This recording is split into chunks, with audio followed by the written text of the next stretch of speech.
quantos relacionamentos são desgastados, estão desgastados não porque o amor acabou, não porque o tesão acabou, não porque, sei lá, cada um acredita numa coisa, nada. Às vezes só estão desgastados por quê? Porque as pessoas não lembram desse detalhe, né? Cada um experimenta o mundo de um certo modo, e esse modo a gente não vai conseguir mudar. Então, por exemplo, se eu tenho um marido, né, fleumático, né? Meu marido é fleumático. Quer dizer, o que é o fleumático? O fleumático, né? O fleumático é aquele que funciona como a água, né? Quer dizer, se você não mexer, a água fica parada. Se você não mexer, a água ela se adequa ali, né, ao recipiente que ela está posta, né? Quer dizer, o fleumático tem esse simbolismo com a água, né? O fleumático ele vai tender a ficar parado, a envolver, né? Ele tende a se acomodar e não tem ali uma energia própria, por assim dizer. Quer dizer, ele tende a observar as situações com calma e a se adequar às situações, a envolver as situações. Veja, se você sabe que o seu marido é assim, você não vai ficar irritadíssima porque ele não dá, por exemplo, o palpite, ou ele não tem a motivação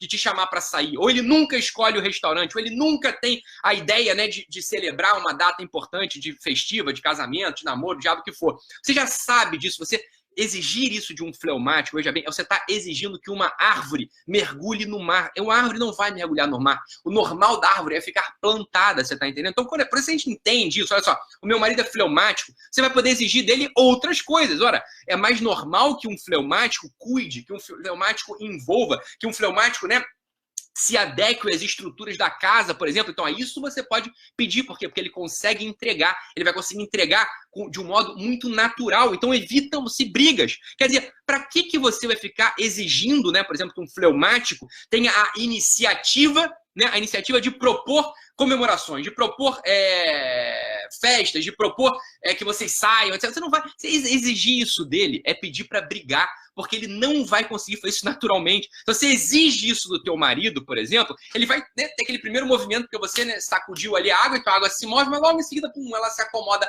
novamente. Então, ele não mantém a energia, ele não vai manter essa energia. Pronto, é assim que funciona. E isso não vai mudar, você tá entendendo? Isso não muda. Para uma pessoa mudar, veja bem, ela precisa de muito treino, a pessoa precisa de muito treino, ela precisa de muita dedicação, precisa de muito esforço, precisa de muita autoconsciência. Ou seja, demora muito, não é você quem vai promover isso nele. Você tá entendendo? O mais fácil, o mais normal é você exigir dele ou dela, que eu peguei um exemplo aleatório, aquilo que ele pode dar, aquilo que ele pode render com mais facilidade. Porra, em educação de filho, isso é tudo sobre educação de filho. Isso é o que mais importa em educação de filho. É você conseguir exigir o que o moleque e a garota podem render. O problema é que pais e mães, né, não estão acostumados, né, porque tem uma estrutura específica de expectativa, a lidar com crianças sanguíneas. Os sanguíneos são menos organizados, os sanguíneos são menos atentos, os sanguíneos são mais fantasiosos, os sanguíneos são mais distraídos. Então você vai ter que propor atividades aos filhos sanguíneos, ou ao marido sanguíneo, ou à esposa sanguínea, que eles possam entregar, né, atividades que tenham mais a ver com a questão lúdica, que tenham mais a ver com relacionamento e menos com a ordem. Então, às vezes, exigir de um filho sanguíneo, por exemplo, ou de um marido sanguíneo mesmo, ou de uma esposa sanguínea, que ele seja tão organizado quanto um melancólico, você está exigindo mais uma vez que a árvore mergulhe no mar. A árvore não vai mergulhar no mar. Vai ser um esforço tão grande que a relação fica desgastada, que a briga aparece antes mesmo que o outro possa mudar. Para o outro mudar, quer dizer, para um fleumático ou para um sanguíneo mudar com as exigências de um melancólico ou de um colérico, por exemplo, quer dizer, é um esforço tão grande, que a briga aparece antes da mudança, que o desgaste aparece antes da mudança. Então, isso aqui é super importante a gente ter na nossa cabeça, né? Quer dizer, cada um tem uma característica específica, que muitas vezes a gente pode achar que é má vontade, que é sacanagem, né? Que é má interesse, etc. E não é um jeito da pessoa. É a mesma coisa só. Então, um colérico, por exemplo, que tem uma capacidade maior, né, de tomar a dianteira, tem uma capacidade maior de liderar, tem uma capacidade maior de marcar o seu posicionamento, tem uma capacidade maior de convencer, sei lá, de fazer projetos, de permanecer no projeto, enfim. O colérico tem essas vantagens, por assim dizer, tem essas características, por assim dizer, mas também tem mais dificuldade de ceder, tem mais dificuldade de rapidamente ver que está errado, tem mais dificuldade, né, de se deixar conduzir, mesmo quando ele não é o mais esperto da história. Então, olha só, não tem características positivas e negativas, por assim dizer, tem características que têm que ser trabalhadas. Então, o importante da gente, né, o importante que a gente tem, que a gente precisa ter na nossa cabeça, né, a coisa importante que a gente tem que ter na nossa cabeça, para a gente poder se relacionar melhor com os outros, é lembrar disso, que é tão simples, né? É tão, quer dizer, Cada um experimenta o mundo de um modo, de um certo modo. E nisso não tem mesmo um jeito certo. Tem um modo como você experimenta, tem um modo como eu experimento o mundo, você tá entendendo? E aí vai, né? Aqui, ó, aqui é duplo, aqui a coisa é dupla, é uma via de mão dupla. Vai, né? Da minha parte, eu saber que certas coisas, se eu exigir certas coisas daquele sujeito, eu tô dando murro em ponta de faca, eu vou me frustrar. E por outro lado, aquele sujeito tem que saber o seguinte, olha, eu não tenho uma característica que me saia tão natural. Pela minha característica, não me sai tão natural certas coisas. Então, eu preciso estar atento, né? Quer dizer, o fleumático... Eu peguei no pé do fleumático aqui, né? Eu sou fleumático. O fleumático, né? Eu peguei no pé do fleumático aqui. Eu não sou um fleumático típico. Vocês não vão me reconhecer como fleumático aqui. Fica tranquilo. Então, não é para me dar diagnóstico, por assim dizer, tá bom? Então, olha só, um fleumático, né? Um fleumático.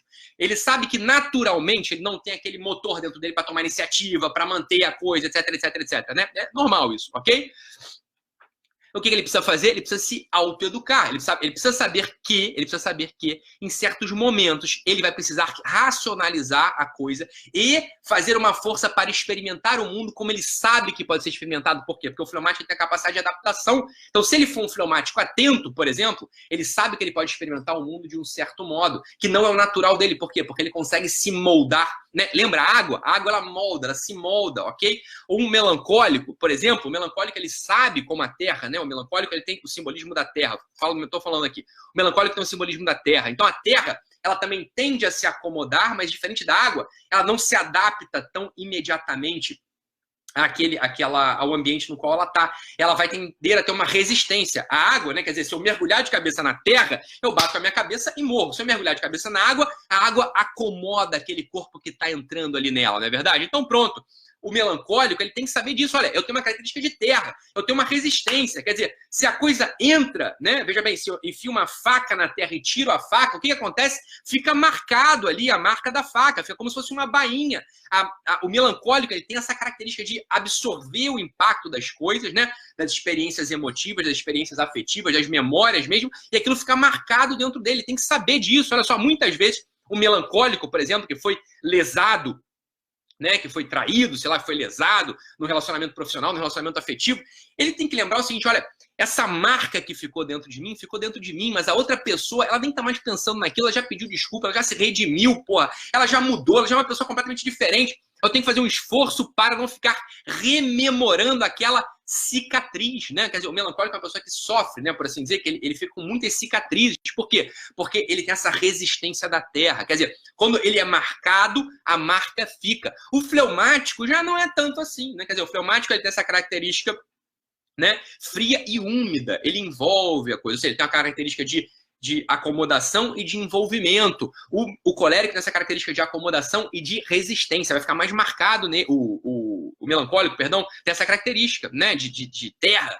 como a terra. O colérico, por exemplo, você tem que lembrar, se é uma pessoa colérica, você tem que saber o seguinte, olha só, eu sou colérico, então como é que eu me defino? Né? Eu sou quente e seco, então eu expando e marco posição, né?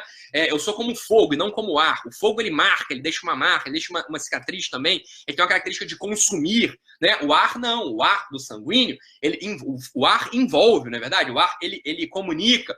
O colérico não, o colérico é fogo, ele deixa a marca, ele deixa ali a impressão dele, ele tem sempre uma característica de ir pra cima, ele chega numa festa, né, o colérico, ele chega numa festa, ele vai precisar falar com os outros, ele precisa interagir, ele precisa marcar a ideia dele, ele é o cara que puxa ali o assunto do WhatsApp. Ítalo, eu acho que eu sou colérico, mas eu não faço isso, você não pode não fazer isso porque você é tímido, mas a característica é, por dentro, qual que é a minha tendência? Por dentro, a que eu tendo? Né? Se eu tendo a precisar expandir, precisar me comunicar, precisar marcar minha posição, não conseguir sair sem deixar a minha, bem, provavelmente eu sou colérico, você tá entendendo? Então, colérico tem que saber disso. Olha, num relacionamento, numa discussão, por exemplo, marido e mulher, imagina, namorada, vocês estão conversando, se você sabe que você é colérico, preste atenção. Você tem que saber o seguinte, olha, pode ser que, mesmo que eu tenha notado que eu já não tenho mais razão, eu continuo discutindo. Por quê? Porque o normal é marcar a minha posição. Eu tenho que deixar uma marca. Eu sou colérico. Então, se você é um colérico inteligente, você vai já para a discussão, você já começar a acender ali o farol. Só, porra, eu sou colérico, eu vou brigar, eu vou começar a perder a razão e continuar mantendo esse assunto. O que vai acontecer? Eu vou acabar com o meu relacionamento. Então, se você é um colérico, você tem que ter os teus... Se você é fogo, né, colérico, você tem que ter os teus sistemas, né, de anti-incêndio aí dentro. Você tem que ter, né, o teu hidrante ali instalado. Você Você tem que saber que a coisa é assim. Você vai começar a tacar fogo em tudo, mesmo depois, mesmo que você já tenha perdido a razão. Então você já vai para a discussão já com o teu alerta ligado. Você já vai, ó, começou aqui o caldo entornar. Eu já estou aqui tentando mudar aqui a cabeça do meu marido, a cabeça da minha namorada aqui nesse ponto aqui específico, eu vou sair hoje à noite.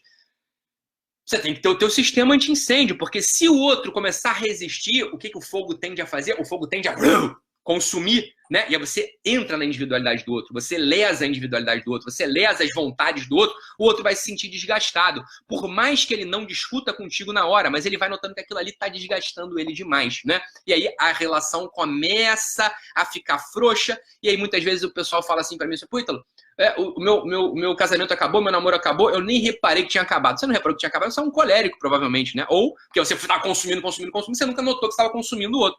Ou acaba porque você é um fleumático, né? Você não tá atento, você tá ali quieto na tua, fala, porra, pra mim tava bom aqui como tava. Pra você tava bom, meu filho. Mas pro outro lá tá uma bosta e você não reparou, porque você não tá reparando, você tá ali na tua, você tá olhando só para si. Então aqui, mais uma vez, como sempre, o truque pra gente conviver bem, pra gente poder dar diagnóstico bem, pra gente poder entender bem o temperamento dos outros é sair de si, é deixar de ser egoísta, é estar atento ao outro, estar atento como o outro sente, você tá entendendo? Porque olha só, é muito fácil a gente ficar ali arapucado dentro de si, né? Dentro de uma arapuca do temperamento. Ah, o meu temperamento é fleumático, então eu sinto o mundo assim como um fleumático sente. É, isso é uma arapuca, meu filho, porque você tem que parar para pensar como isso, como o teu jeito de sentir afeta o outro. E como o outro sente, né? Pode ser que você esteja diante de um outro fleumático também. Então você tem que conseguir tirar a coisa boa do outro. Pode ser que você esteja diante de um colérico. Então essa é a ideia aqui, olha só.